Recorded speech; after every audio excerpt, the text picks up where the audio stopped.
तो हेलो दोस्तों, मैं हूं आपका दोस्त और होस्ट सुनील और आप सुन रहे हैं सुनील हॉरर स्टोरी। कहानी को देखने से ज़्यादा सुनने में मज़ा आता है, तो अपने हेडफोन कर लीजिए।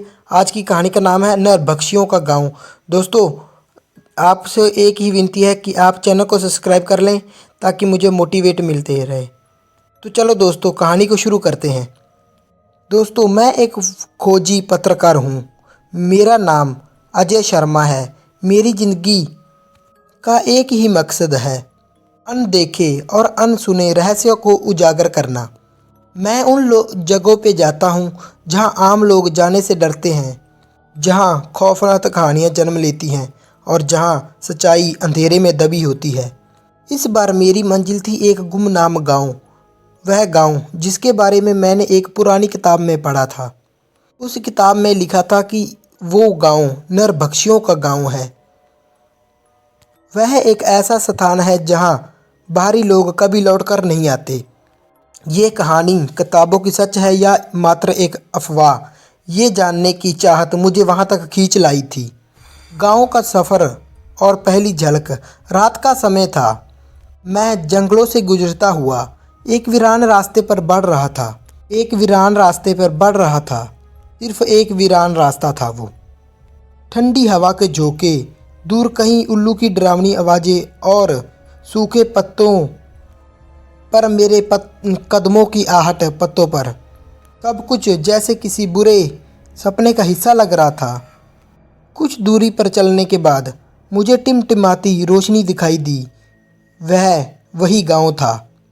गांव में घुसते ही मुझे एक अजीब सी खामोशी चारों ओर महसूस हुई। सड़क सब तरफ से सुनसान थी और झोपड़ियों के दरवाजे अध खुले थे। एक बूढ़ा आदमी लकड़ी के खंभे के साथ सहारे में बैठा था। उसकी आंखें गहरी और कहीं खोई हुई थीं। मुझे देखते ही उसने धीरे से कहा, तुम यहाँ क्यों आए हो? यहाँ से चले जाओ। मेरा दिल एक बार जोर से धड़का, लेकिन पत्रकार होने के नाते डर से पीछे हटना मेरी फितरत नहीं थी। मैंने गांव में ही एक पुरानी झोपड़ी में रात बिताने का फ़ैसला किया, पर मुझे ये नहीं पता था कि ये फ़ैसला मेरी ज़िंदगी की सबसे बड़ी भूल बनने वाली थी। झोपड़ी पुरानी और जंजर थी, पर खूब अंधेरा था चारों तरफ। अंदर से सिर्फ एक कोने में रखा दिया हल्की लो जगा रहा था। मैंने अपना बैग ज़मीन पर रखा और दरवाज़ा भीतर से बंद कर दिया। बाहर हवा तेज़ हो चुकी थी और सूखे पत्ते दीवारों से टकरा रहे थे, जैसे कोई दरवाज़ा खड़खड़ा रहा हो। मैंने घड़ी देखी। रात के तकरीबन 11:30 बजे थे। चारों तरफ सिर्फ सन्नाटा ही पसरा हुआ था, लेकिन इस खामोशी में भी कुछ अजीब लग रहा था कि मानो जैसे कोई चारों ओर मुझे ही देख रहा हो। मेरी रीफ में एक ठंडी लहर दौड़ गई। तभी दरवाजे पर हल्की सी दस्तक हुई। मेरी सांसें थम गईं। इतनी रात को कौन हो सकता है? क्या कोई गांव का आदमी है या कोई और? कौन है? मैंने पूछा, लेकिन कोई जवाब नहीं आया। सिर्फ खामोशी। लेकिन दस्तक रुक गई। मैं चुपचाप कुछ देर तक दरवाजे को घूरता रहा। बाहर से आती हुई ठंडी हवा की सरसराहट मुझे साफ सुनाई दे रही थी। मुझे ऐसा प्रतीत हो रहा था कि जैसे कोई धीरे धीरे सरक रहा हो। मैंने सोचा शायद ये मेरा भ्रम हो सकता है, लेकिन तभी ठक ठक ठक ठक ठक ठक ठक ठक ठक ठक। अब दस्तक दरवाजे की तेज हो गई थी। मेरा दिल जोर जोर से धड़कने लगा। मैं धीरे कदमों से आगे बढ़ा और दरवाजे के पास जाकर कान लगाया। बाहर से एक धीमी और अजीब सी आवाज़ आ रही थी, जैसे कोई फुसफुसा रहा हो, खोलो दरवाज़ा, खोलो दरवाज़ा, खोलो। एक डर मेरे पूरे शरीर में दौड़ गया। यह आवाज़ किसी इंसान की नहीं लग रही थी। वह अजीब सी थी, टूटी फूटी, जैसे कोई जानवर इंसानों की नकल करने की कोशिश कर रहा हो। कुछ अजीब तो था इस गांव में। मैंने दरवाज़ा नहीं खोला। अंदर ही अंदर मुझे ये महसूस हो रहा था कि ये कोई आम आदमी नहीं है। मैंने धीरे से दिए की लो बढ़ाई और कमरे का जायज़ा किया। कमरे के अंदर दीवारों पर पुराने घिसे पटे निशान थे और कुछ जगहों पर गहरे और लाल धब्बे थे जो अभी सूख चुके थे। तभी बाहर से कदमों की आहट सुनाई दी। कोई धीरे धीरे मेरी झोपड़ी के चारों ओर घूम रहा था। मैं तो सांस रोके खड़ा था, लेकिन तभी दरवाज़ा ज़ोर से हिलने लगा। मैं आपको एक बात बताता हूँ, अंदर खड़ा खड़ा मैं सूख चुका था। मेरी टांगें काँप रही थी। मुझे ऐसा प्रतीत हो रहा था कि जैसे कोई दरवाज़ा तोड़ने की कोशिश कर रहा हो। मुझे यह एहसास हुआ कि अगर मैं यहाँ पूरी रात दुबक कर बैठा रहा तो सुबह देखने के लायक ही ना बचूं। सूरज। मैंने हिम्मत जुटाई, दिया बुझाया और धीरे धीरे दरवाजे की शक्ल देखी। ही वह दरवाज़ा थोड़ा सा खुला, एक झटके में मैं बाहर देखने लगा, लेकिन वहाँ कोई नहीं था। पर ये एक पल के लिए सन्नाटा था। हवा में एक अजीब सी दुर्गंध थी, मांस की, खून की। मेरा नाक तो सिकड़ गया। मैं चारों ओर देखने लगा। पूरा गांव काले अंधेरे में डूब चुका था, मतलब रात गहरी हो चुकी थी। लेकिन हर झोपड़ी के दरवाजे पर अजीब अजीब से निशान बने हुए थे और हर झोपड़ी पर अलग ही निशान बना हुआ था। और उन झोपड़ियों के पास गहरे पंजों के निशान बने हुए थे, जैसे कोई जानवर वहां से गुजरा हो। मगर ये आम जानवरों के निशान नहीं लग रहे थे। बहुत बड़े और नुकीले नाखूनों के निशान इंसानी नहीं लग रहे थे। झोपड़ी के पीछे की परछाई। मैं दबे पांव आगे बढ़ा। अचानक एक झोपड़ी के पीछे हल्की सरसराहट सुनाई दी। मैंने एकदम के लिए रुका और धीरे से झांका। 4 लोग मिलकर एक अधमरे इंसान को घसीट रहे थे। वो आदमी बुरी तरह घायल था। उसके कपड़े फटे हुए थे, मगर उसकी आवाज़ घुटी हुई थी, जैसे उसे कोई चीखने ही ना दे रहा हो। वह उसे घसीटकर गांव के बीच एक बड़े पेड़ के पास ले गए। वहां पहले से कोई लोग खड़े थे, दुबले पतले, भयानक और नाखूनों वाले। उनकी आंखें पीली थीं और उनकी आंखें अंधेरे में चमक रही थी। मैंने तभी पेड़ की ओर ध्यान दिया और मेरे शरीर में झुरझुरी दौड़ गई। पेड़ की शाखाओं पर इंसानी खोपड़ियां लटक रही थीं। समझ गया था कि ये सचमुच नरभक्षियों का गांव था। और क्यों इस किताब में ये लिखा हुआ था। ये इंसानों को पकड़कर मार डालते थे और उनका मांस खाते थे। अचानक तभी उन लोगों ने अधमरे इंसान को ज़मीन पर गिरा दिया। एक लंबे आदमी ने हाथ उठाया और बाकी लोग एक साथ खून पीने के लिए उसकी ओर झपट पड़े। मैं अब यहाँ पर एक पल भी नहीं रुक सकता था, पर तभी किसी ने मेरे पीछे से हाथ रख दिया। ठंडी सख्त उंगलियां मेरी गर्दन तक पहुंचने लगी। मेरा पूरा शरीर सुन्न पड़ गया। मुझे ऐसा प्रतीत हुआ जैसे मेरी नसों में खून नहीं बल्कि बर्फ बह रही हो। मैंने धीरे से सिर घुमाया और जो मैंने देखा उसने मेरी आत्मा तक हिला दी। वह एक औरत थी, पर वह इंसानों जैसी नहीं थी। उसकी आंखें सूखी थीं और गहरी थीं, चेहरा सिकुड़ा हुआ और होठ फटे हुए। उसके नाखून किसी शिकारी जानवर की तरह बड़े और नुकीले थे। उसका चेहरा मेरा इतने करीब था कि मैं उसकी सांसों से उठती हुई सड़ी हुई बदबू महसूस कर सकता था। वह बोली, कौन हो तुम?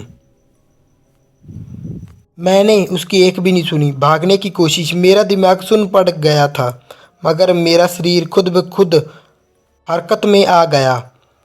मैंने उसे एक झटके से पीछे हटाया और जितनी तेज़ी से हो सकता था वहाँ से भागने लगा। गाँव के रास्ते अंधेरे और संकेरे थे। जगह जगह गड्ढे और कांटे थे और उन झोपड़ियों से अजीब अजीब सी सरसराहट हो रही थी, जैसे उसमें कुछ छिपा हो जो अभी ही बाहर आने वाला हो। अभी अचानक चारों तरफ से चीख पुकार उठी। गांव के हर कोने से नरभक्षी बाहर निकलने लगे। वह 2 पैरों पर दौड़ तो रहे थे, मगर उनकी हरकतें इंसानों जैसी नहीं थीं। कोई झोपड़ियों की छत पर कूद रहा था तो कोई पेड़ों पर चढ़ रहा था। उनकी आंखें अब अंधेरे में और ज़्यादा चमक रही थीं और उनकी पतली डरावनी उंगलियां हवा में लहरा रही थी। रुक जाओ, तुम भी शिकार बनोगे। एक गहरी आवाज़ आई, मगर मैं रुका नहीं। तभी मुझे अपने सामने एक टूटा फूटा मंदिर दिखा। मैं जानता था कि अगर मैं खुली सड़क तक पहुंच गया तो शायद बच सकता हूं, मगर मंदिर के पास पहुंचते ही मेरी सांसें थम गई। मंदिर के दरवाज़ों पर इंसानी हड्डियों का ढेर लगा हुआ था। ये शायद उन लोगों की हड्डियां होगी जो मुझसे पहले यहाँ आए थे और कभी लौट नहीं सके। मेरे पीछे कदमों की आहट अब तेज होती जा रही थी। वो बहुत करीब आ चुके थे। मैं मंदिर के अंदर भागा, लेकिन तभी मेरे पैर किसी चीज़ पर पड़ गए और मैं ज़मीन पर गिर गया। मेरे घुटने और हथेलियों पर एक दर्द की लहर दौड़ गई, मगर इससे बड़ा खतरा मेरे पीछे था। नरभक्षी, उनकी ज़मीन पर रेंगने की, भागने की और चीखों की आवाज़ मैं बिल्कुल साफ सुन सकता था। उनके गले से घुटी हुई गहराई निकल रही थी, ऐसे जंगली जानवर शिकार पर टूटने से पहले करते हैं। मैंने घबराकर पीछे देखा। 4-5 नरभक्षी मुझसे कुछ ही कदम की दूरी पर थे। उनके मुंह से लार टपक रही थी। उनके लंबे और नुकीले दांत अंधेरे में बिल्कुल स्पष्ट दिख रहे थे, चमक रहे थे। उन्होंने मुझे घेर लिया था। मेरे पास अब कोई रास्ता नहीं था सिवाय इसके कि मैं मंदिर के अंदर भागूं। मैंने दर्द को नज़रअंदाज किया और उठ खड़ा हुआ और मंदिर की ओर अंधेरे में तेजी से भागा। मंदिर के अंदर खूब अंधेरा था और दीवारों पर अजीब अजीब आकृतियां बनी हुई थीं। कुछ तो इंसानों जैसी थी, मगर उनकी आंखें खाली और गड्ढे ही भरे हुए थे। अभी मंदिर का दरवाज़ा ज़ोर से बंद हो गया। अब मैं अंदर कैद था और नरभक्षी बाहर मुझे खड़े घूर रहे थे। मैंने अपनी जेब से एक छोटी सी टॉर्च निकाली और इधर उधर रोशनी मारी। मंदिर के अंदर कुछ मूर्तियां रखी थी, मगर वह साधारण देवताओं की मूर्तियां नहीं थीं। उन मूर्तियों के हाथों में खोपड़ियां थीं और उनकी आंखों में गहरे काले धब्बे थे और काले पत्थर जड़े हुए थे। ऐसा लग रहा था कि ये प्राचीन इतिहास की मूर्तियां हैं। भयानक परंपरा का हिस्सा लगा हुआ था। तभी मुझे अपने पीछे किसी के सांसें सुनाई देने लगी। मैंने झटक से मुड़कर टॉर्च की रोशनी फेंकी। एक लंबी काली परछाई, वो नरभक्षी शायद था, मेरे दरवाज़ों के पास खड़ी थी। उसका चेहरा तो नहीं दिख रहा था, मगर उसकी सांसें तेज और भारी थी। मैंने तभी कुछ बोलने की कोशिश की, लेकिन मेरे मुंह से आवाज़ नहीं निकल रही थी। तुम भाग नहीं सकते, ये फुसफुसाते हवा में गूंज उठी। मेरा शरीर पूरी तरह कांपने लगा। पर यह जगह एक मंदिर नहीं थी, ये मौत का कैद खाना था। बाहर से खरोंचने की आवाज़ें आ रही थी। नरभक्षी दरवाजे को तोड़ने की कोशिश कर रहे थे। की चीखें अब और ज़्यादा डरावनी हो गई थी। वह मंदिर के चारों ओर घूर रहे थे और घूम रहे थे, जैसे कोई भेड़िया अपने शिकार को फंसाने के लिए करता है। अब मेरे पास सिर्फ 2 ही रास्ते थे, या तो मैं अंदर रहकर इस परछाई का शिकार बनूं, या बाहर जाकर नरभक्षियों के बीच फंस जाऊं। तभी एक जोरदार धमाके के साथ मंदिर के दीवार का एक हिस्सा गिर गया। मेरा भागने का आखिरी मौका। मैंने बिना कुछ सोचे उस टूटे हुए हिस्से से छलांग लगा दी। मैं बाहर खुले मैदान में आ गिरा, लेकिन मैं अब भी सुरक्षित नहीं था।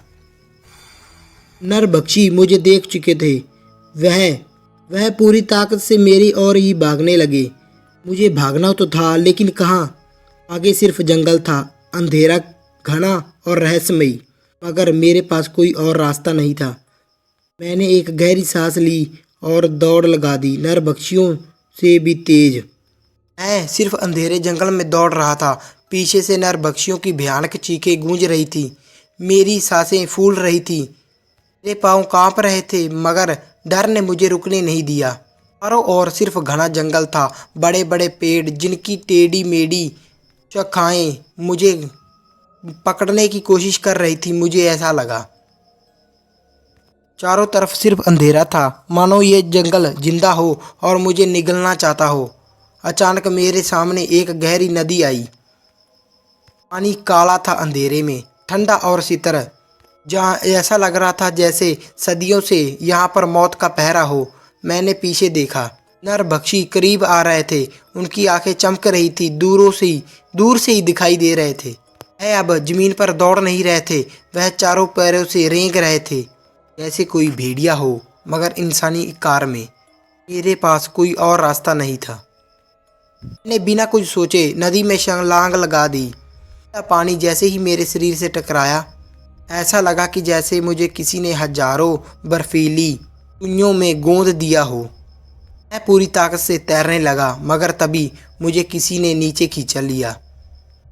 कोई चीज़ मेरे पैर पकड़ रही थी, मानो पानी के अंदर में किसी के सड़े गले हाथ। तो इंसानों जैसे लग रहे थे, पर उन पर चमड़ी नहीं थी, सिर्फ हड्डियां और गल चुका मांस था। मैंने पूरी ताकत से खुद को ऊपर खींचने की कोशिश की, मगर वह हाथ मुझे नदी के गहराइयों में खींच रहे थे। मेरा तभी मन घुटने लगा और आंखों के सामने अंधेरा छाने लगा। तभी एक डरावनी आवाज़ गूंजी, तुम भी हमारे जैसे बन जाओगे। मैंने अपनी पूरी ताकत लगाई, भगवान का नाम लिया और किसी तरह बाहर निकलने में कामयाब हुआ। ऐसे ही मैं नदी के किनारे पहुंचा। मैंने देखा नरभक्षी नदी के पास आकर रुक गए थे। वह मुझे घूर तो रहे थे, मगर आगे नहीं बढ़ रहे थे। मेरे दिमाग में ये चल रहा था कि मैं क्या फंस गया यार, यहाँ आना ही नहीं चाहिए था। मैं अपने आप को ही कोस रहा था। अभी मुझे कुछ भी समझ नहीं आया कि वह क्यों रुक गए। कांपते हुआ उठा और दूसरी ओर देखा। नदी के किनारे सफ़ेद कपड़ों में खड़े लोग। वह इंसानों जैसे तो लग रहे थे, मगर उनके चेहरे धुंधले थे। उनकी आंखों में कुछ भी नहीं था, बस गहरा अंधेरा, और चुपचाप खड़े मुझे ही देख रहे थे। वो नरभक्षी धीरे धीरे पीछे बढ़ने लगे, पीछे हटने लगे। मुझे ऐसा लग रहा था कि जैसे वह इन रहस्यमयी लोगों से डर रहे हों। मैं भी वहीं पड़ा हुआ था। मेरी सांसें तेज हो गई। मुझे ये लग रहा था कि अगर ये नरभक्षी इनसे डर रहे हैं तो क्या ये मेरे लिए सुरक्षित है। अभी एक आकृतियों में से एक आकृति आगे बढ़ी। उसकी सांसें सुनाई दे रही थी, मगर उसका चेहरा धुंधला था। उसने धीरे से हाथ उठाया और मुझे फुसफुसाते हुए कहा, अब तुम हमारे हो। मेरे रीफ में एक ठंडी लहर दौड़ गई। यार, कहाँ फंस गया मैं। मैंने कदम पीछे खींचने की कोशिश की, मगर महसूस हुआ कि मेरा शरीर जैसे जकड़ गया हो। नदी के पानी में हलचल होने लगी। के अंदरों से हजारों सैकड़ों सफ़ेद हाथ बाहर निकले लगे, कड़े गले, मगर किसी समय तो ये इंसान का हाथ थे। मुझे अब समझ आया, ये कोई आम नदी नहीं थी। ये एक श्रापित नदी थी जो नरभक्षियों को भी ऊपर थी। यहाँ जिन लोगों को मारा जाता था उनकी आत्मा नदी में कैद हो जाती थी। वो मरे हुए थे, मगर पूरी ताकत नहीं थी। अभी जंगल की दूसरी ओर से कुछ इंसानों की आवाज़ें आई, देखो यहाँ कोई है। मैंने गर्दन घुमाई और देखा 4-5 टूरिस्ट नदी के किनारे पर खड़े दूसरी तरफ कैमरे और टॉर्च दिखाकर आ रहे थे।